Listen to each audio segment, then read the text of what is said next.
Grok Day. So you're like, wait a second, are you grokking?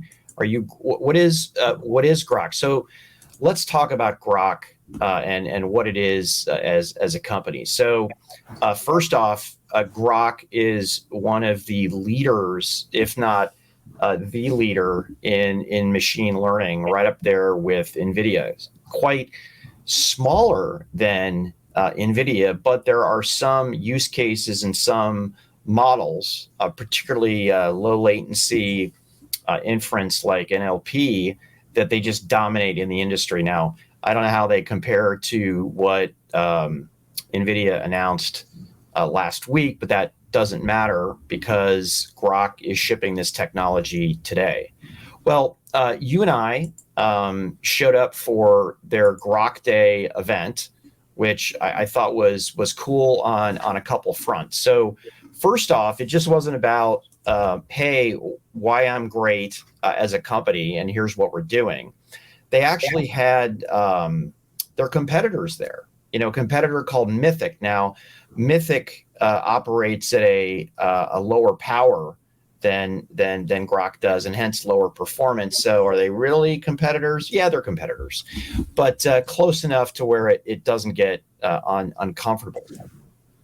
And they also had a bunch of cool customers on there as well, which is not different or not unique, but it was great to see how folks like Google Brain, John Hopkins, Mitt House, Differential Sciences came in and talked about what they're doing. More thought leadership than pushing Groq, which I appreciated. But I want to focus on one thing, and that was really Jonathan Ross, the founder and CEO of the company, how we kicked it off. You and I, we probably do watch 2 keynotes a day.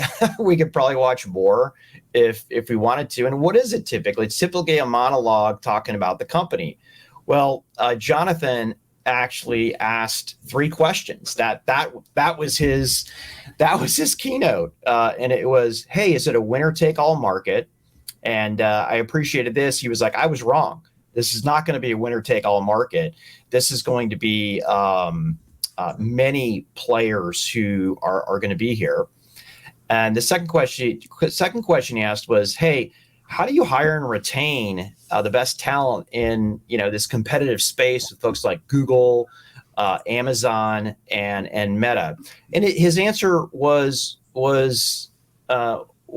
interesting in that, hey, all we do is machine learning. So essentially, if you want to come in and be part of something that that's all we're doing, right? And I was thinking like, okay, we don't do CPUs, we don't do FPGAs, we don't do GPUs for gaming. Come on in. This is all we do. And I think I thought that was a pretty interesting point. And the third question was around is Groq a GPU killer?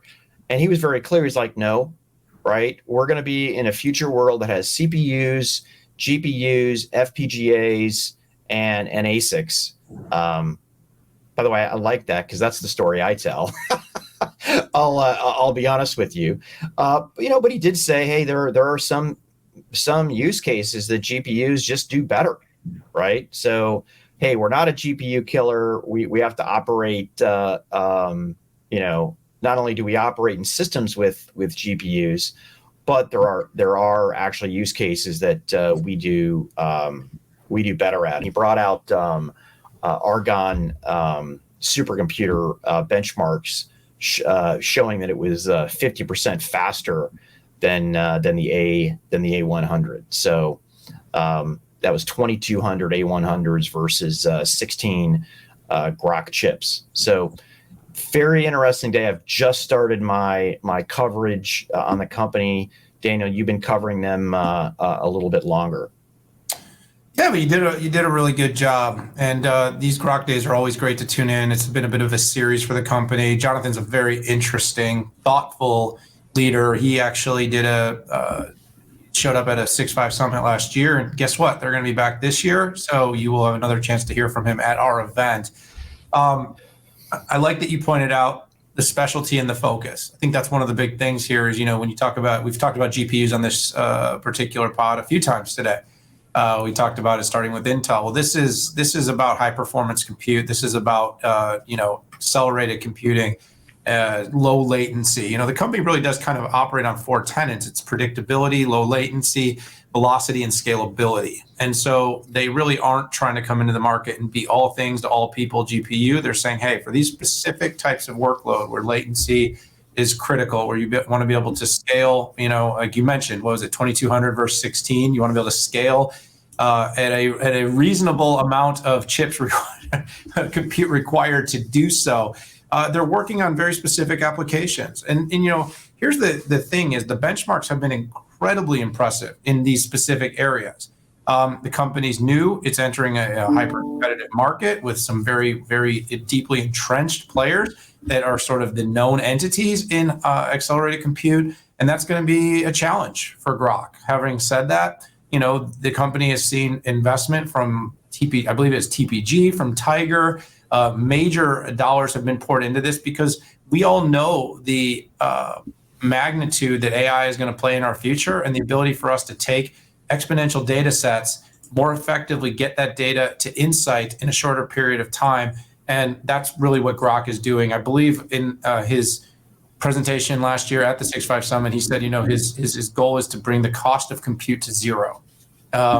Ambitious, right? How do you make money with no cost of compute if you're in the business of compute? Yeah. The idea is, right, between architectures, frameworks, software, and what developers are capable of, we can make the compute go further for every single ML application that you would build on Groq. So the company's moving in some interesting directions. I like the leadership. They've recently brought some, you talked about the talent game. They brought some interesting talent on board. I think they brought the CEO of Xilinx, the founder, onto their board of director. But they've had a bunch of academics, big silicon executives with huge experience come in and want to be part of this story.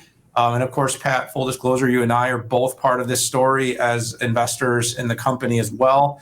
Always want to put that out there because, yes, we are very bullish and optimistic. We put our money where our mouth is, as I like to say it.